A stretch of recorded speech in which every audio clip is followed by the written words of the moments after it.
Смет, градежен шут, смрдеа. Ваква е сликата на патот кој води кон Тетовското кале и околните села. Падините покрај патот се преполни со смет, кој веќе подолг период никој не го расчистува. Граѓаните од населбата Колтук реагираат, велат дека многу често забележуваат камиони полни со градежен шут, кои се упатуваат на овие локации. Интензивноста на фрлање градежен шут е засилена особено за време на летниот период, кога почесто се гради во регионов. Сметот го фрлаат маскирани лица, а смрдејата која се шири многу ни пречи, велат граѓаните. Секаде кај што се рушува по градов, сметот го фрла овде.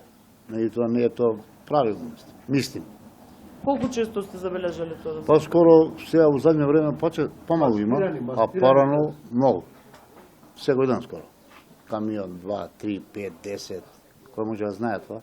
И тоа сега маскирани? Не и тоа и маскирани, да. Маскирани, исто. Сте пријавиле на надлежните? Не. Кој тоа да пријави, кој?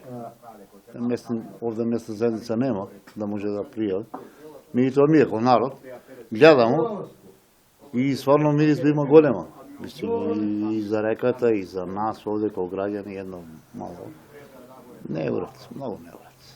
Со ѓубре полни и од озгора царадата, да не се приметуе.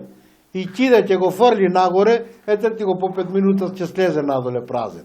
Тоа смрдеа, нарочито сега летно време, 300 чуда фрля, ама што не можеш ништо да им прееш. А поинтензивно е за време на летниот период? Во кој период? Поинтензивно, нарочито кој се гради. Шут, фрля, 300 чуда, ѓубриња. Од јавното комунално предпријатие вела дека немаат лиценца за подигање на инертен отпад и немаат обврска да го подигаат градежниот шут.